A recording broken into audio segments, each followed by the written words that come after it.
శ్రీ పరాభవనామ సంవత్సరం ఉగాది అందరి జీవితాల్లో వెలుగులు నింపాలని అన్నారు తెలంగాణ జాగృతి అధ్యక్షురాలు కవిత.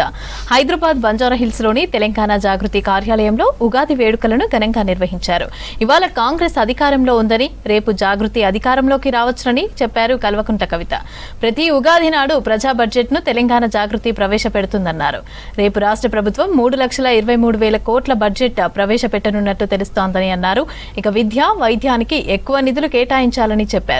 రాష్ట్ర ప్రజలకు ఉగాది శుభాకాంక్షలు తెలిపారు కవిత. ఉగాది పండగ అంటే నిజంగా చాలా దేశాల్లో రకరకాల సంస్కృతుల్ని మనం చూస్తూ ఉంటాం. మనము మన సనాతన ధర్మంలో నమ్మేటటువంటి అంశం ఏంటంటే బ్రహ్మదేవుడు ఈరోజు సృష్టి చేయడం ప్రారంభించాడు. అందుకనే ప్రతి సంవత్సరం కూడా ఒక మంచి పనిని ఆరంభిస్తాం. ఈ సంవత్సరాన్ని ఆరంభిస్తున్నాం కాబట్టి దాన్ని ఆదిగా, ఆ సంవత్సరానికి ఆదిగా మొదలుగా ఉగాదిగా, ఆనాడు యుగం ప్రారంభించినప్పుడు బ్రహ్మదేవుడు ఎట్లా చేసిండు, ఈ సంవత్సరానికి ఇది మొదటి రోజు కాబట్టి దీన్ని మనము తప్పకుండా గౌరవించాలి, సెలబ్రేట్ చేసుకోవాలి అని ప్రతి సంవత్సరం కూడా చేసుకొని మన తెలుగు వాళ్ళందరం కూడా ఒక కొత్త సంవత్సరంగా దీన్ని సెలబ్రేట్ చేసుకుంటాం. అయితే మరి ఏం చేయాలి, కొత్త సంవత్సరంలో ఏం జరగాలి అనేటటువంటి అనుభవం కూడా ఈ పండగలు, ఈ సెలబ్రేషన్లో తెలియాలని మన పెద్దవాళ్ళందరూ కూడా అనుకున్నారు.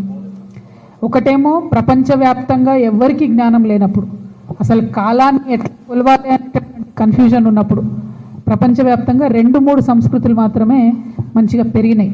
అందులో మన భారతదేశంలో వర్ధిల్లినటువంటి సంస్కృతి కూడా అప్పుడే పెరిగింది. అంటే కాలం అనంతం, కాలాన్ని లెక్కబెట్టడం కష్టం, కానీ కాలాన్ని డిఫైన్ చేసి గ్రహాలు తిరిగేటటువంటి దాంతో కాలాన్ని జత చేసి దాన్ని లెక్క పెట్టడం మొదలుపెట్టింది మాత్రం మన సనాతన ధర్మమే. మన సంస్కృతికి ఉన్న గొప్పదనాన్ని దయచేసి అందరం కూడా ఈ ఉగాది నాడు ప్రత్యేకించి తెలుసుకోవాలి.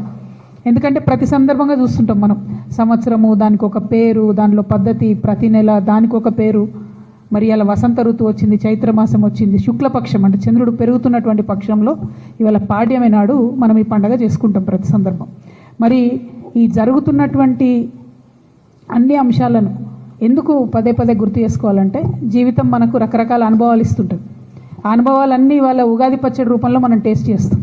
అది చేదు కావచ్చు, తీపి కావచ్చు, కారం కావచ్చు, ఉప్పు కావచ్చు. ఒక్కొక్కరు తిట్టినప్పుడు అనిపిస్తుంది కదా మనకు, వీడు మన కేంద్రపై పుండు మీద కారం చల్లుతున్నట్టున్నాడని అనిపించినా సరే అవన్నిటిని కూడా మనం అనుభవించాలి. అవన్నిటిని కూడా ఈరోజు ఎక్స్పీరియన్స్ చేస్తే సంవత్సర కాలం కూడా వాటిని మనం ధైర్యంగా ఫేస్ చేయగలుగుతామనే ఉద్దేశంతో